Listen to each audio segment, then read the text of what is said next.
गुरुजी ने जब न्यूरोथेरेपी प्रारंभ किया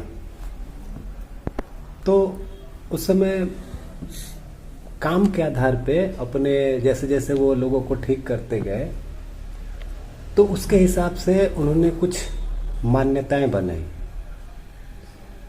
अभी मान्यता क्या होता है ये किसी किताब में लिखा हुआ नहीं मिलेगा। मान्यता होता है जैसे कि सपोज मुझे अगर कोई चीज़ अच्छी नहीं लगती है, सपोज मेरे को दही खाना अच्छा नहीं लगता है, तो इसका मतलब ये थोड़ा है कि पूरी दुनिया में किसी को भी दही खाना अच्छा नहीं लगेगा। तो ये मेरी मान्यता है, मेरा ऐसा मानना है कि दही नहीं खाना चाहिए तो मैं नहीं खाता। लेकिन ऐसा जरूरी नहीं कि सभी लोग मेरी बात को माने, ये मेरी मान्यता है, पर्सनल मान्यता है।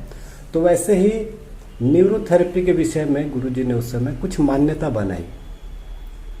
जो उन्होंने जब काम किया, लोगों को ठीक किया, तो उन्होंने जो जो चीजें देखा, ऑब्जर्व किया, उसके ऊपर उन्होंने मान्यता बनाई। पहली मान्यता क्या बनाई कि हमारा जो नाभि है, नेवल, ये पूरे शरीर का सेंटर बिंदु है, केंद्र बिंदु है।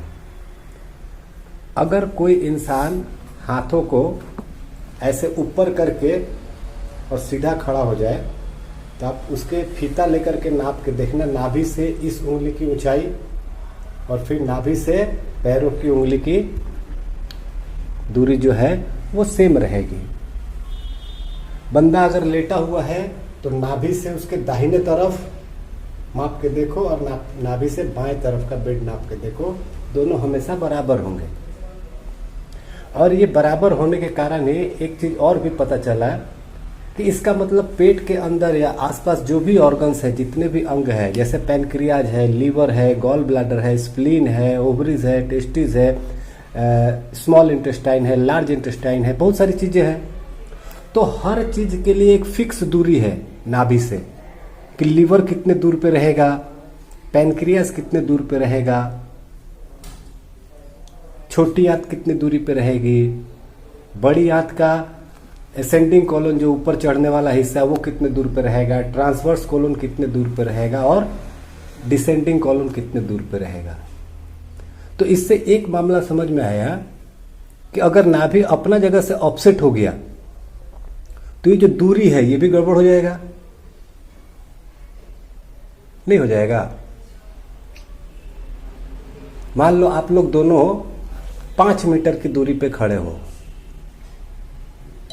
और एक बंदा तो अपनी जगह पे टिका हुआ है लेकिन दूसरा बंदा 1 मीटर आगे चला आया, तो अब दोनों के बीच की दूरी कम हो जाएगी 1 मीटर।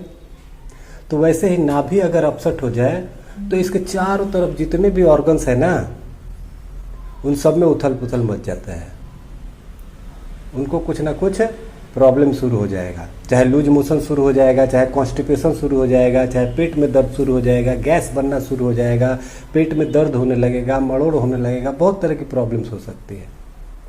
तो पहली मान्यता तो यही है गुरुजी की, उन्होंने बताया कि हमारा जो नाभि है वो हमारी बॉडी का केंद्र है। फिर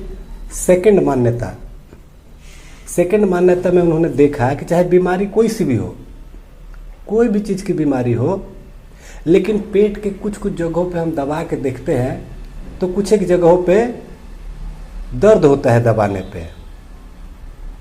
अभी बीमारी चाहे डायबिटीज की हो, लेकिन एज ए न्यूरोथेरेपिस्ट हमने देखा है कि जब हम पेन वाले पॉइंट को दबाते हैं तो वहां पे दर्द रहता है। अगर गैस की प्रॉब्लम हो रही तो गैस वाले पॉइंट को दबाएंगे तो वहां पे दर्द होगा। और अगर लीवर वाला कोई पेशेंट है तो उसको लीवर पॉइंट दबाएंगे तो वहां पे दर्द होगा। और ये सिर्फ 1-2 नहीं, हजारों लोगों पे गुरुजी ने चेक करने के बाद ये मान्यता बनाई कि बीमारी चाहे कोई भी हो, उसके पेट के किसी न किसी हिस्से में दर्द होगा दबाने पे। हमें बीमारी के ऊपर नहीं जाना है। जैसे डायबिटीज का ही एग्जांपल दिया मैंने, हमें डायबिटीज को नहीं ठीक करना है, पेन वाले पॉइंट में, पैनक्रियाज वाले पॉइंट में जो दर्द हो रहा है, अगर हम सिर्फ उस दर्द को ठीक कर दे तो वो ऑटोमेटिकली उनका शुगर लेवल नॉर्मल पे आ जाएगा। हाँ, हो सकता है अगर गलत खान पान रहन सहन है, काफी दिन से हालत बिगड़ा तो अगले दिन फिर से बढ़ जाएगा, लेकिन उस दिन तक जैसे हमने पैनक्रियाज का दर्द निकाल दिया तो शुगर का लेवल बैलेंस पे आ जाएगा। यह है दूसरी मान्यता। अब बात करते हैं तीसरी मान्यता की। हम लोग कहते हैं ना, कोई ग्लैंड सही से काम नहीं कर रहा है तो आदमी बीमार हो जाएगा। अच्छा, सही से काम करना मतलब क्या? सही से काम करना मतलब वो ग्लैंड या वो अंग जो था वो कुछ ना कुछ केमिकल बना रहा था। अगर वो केमिकल बनाना कम कर दिया तो हम बीमार हो जाते हैं। ये तो हम सभी ने पढ़ा है। कभी हमने ये सोचा क्या कि वो केमिकल बनाना कम क्यों कर दिया? पैनक्रियाज का काम है इंसुलिन बनाना, थायराइड ग्लैंड का काम है T3 T4 बनाना। तो आखिर ऐसी क्या बात हो गई कि पैनक्रियाज ने इंसुलिन बनाना बंद कर दिया या थायराइड ने T3 T4 बनाना बंद कर दिया? तो सिंपल सी एक बात है, जब हम लोग स्वस्थ जीवन जीते हैं तो हमें बाहर से इंसुलिन और T3 T4 खाने की जरूरत नहीं पड़ती है। आज तक आप में से किसी ने भी कभी शुगर की दवा खाई है क्या? थायराइड की दवा खाई है क्या? नहीं खाई है। क्यों नहीं खाई है? क्योंकि जरूरत ही नहीं पड़ी। तो कहने का मतलब जरूरत नहीं पड़ी। हम खाने में क्या खाते हैं? चावल खाते हैं, रोटी खाते हैं, दाल खाते हैं, सब्जी खाते हैं, फल खाते हैं, सलाद खाते हैं, ड्राई फ्रूट्स खाते हैं, यही सब चीजें खाते हैं। तो कहीं ना कहीं इन्हीं चीजों से मिला करके वो पैनक्रियाज इंसुलिन भी बनाता है, थायराइड T3 T4 बनाता है, लीवर जो है वो बाइल पित्त बनाता है। हर ग्लैंड जो है इन्हीं खाने से मिले हुए चीजों को लेकर के केमिकल बनाता है। अब वो केमिकल नहीं बना रहा है तो जाहिर सी बात है वो क्यों नहीं बना रहा है? क्योंकि उसको बनाने के लिए जो खाने का जो मात्रा उसको चाहिए था वो उसको नहीं मिल रहा है। अब ये T3 T4 है, ये बनता कैसे है? इसको क्या चाहिए? अमीनो एसिड चाहिए। अब अमीनो एसिड कहाँ से आता है हमारे बॉडी में? हम तो अमीनो एसिड नहीं खाते हैं, तो हम प्रोटीन खाते हैं। जो दाल खा रहे हैं ना, दाल पचने के बाद अमीनो एसिड बन जाता है और उसी अमीनो एसिड से थायराइड ग्लैंड T3 और T4 हार्मोन बनाता है। तो अब बात पंगा यहाँ पे ये है कि यार दाल तो रोज खा रहे हैं फिर भी T3 T4 नहीं बन रहा है। तो इसका मतलब ये है कि दाल जो हम खा रहे हैं उससे हमारा सिर्फ पेट भर रहा है, वो या तो सही तरीके से पच नहीं रहा है, डाइजेस्ट नहीं हो रहा है। क्योंकि दाल में जो प्रोटीन है उसको डाइजेस्ट होने के बाद ही ना वो अमीनो एसिड बनेगा। तो या तो वो डाइजेस्ट नहीं हो रहा है। अब डाइजेस्ट नहीं हो रहा है, दूसरा एक ये भी प्रॉब्लम आ सकती है। चलो डाइजेस्ट होकर अमीनो एसिड तो बन गया, लेकिन जब वो छोटी आंत के लास्ट में पहुंचेगा इलियम में, वहाँ बाल जैसे पतली पतली रचनाएं होती है जिसको विलाई कहते हैं। उनका काम है कि खाना पच के जो आया है ना उसमें जो भी फायदे वाला चीज़ है उन सबको खींच करके खून में मिलाना, खींचते जाओ मिलाते जाओ। इसको कहते हैं अवशोषण या इंग्लिश में कहते हैं एब्जॉर्प्शन। तो दो चीज़ें हो सकती है, या तो उसका डाइजेशन सही नहीं है या तो डाइजेशन सही है, एब्जॉर्प्शन सही नहीं हो रहा है। उस भोजन का जो अवशोषण होना चाहिए था, अमीनो एसिड को वहाँ से खींच करके ब्लड में डालना था, वो सही से नहीं डाल रहा है, वो नहीं खींच पा रहा है। अब जब वो अमीनो एसिड नहीं खींचेगा तो फिर भाई हार्मोन्स बनेंगे कैसे?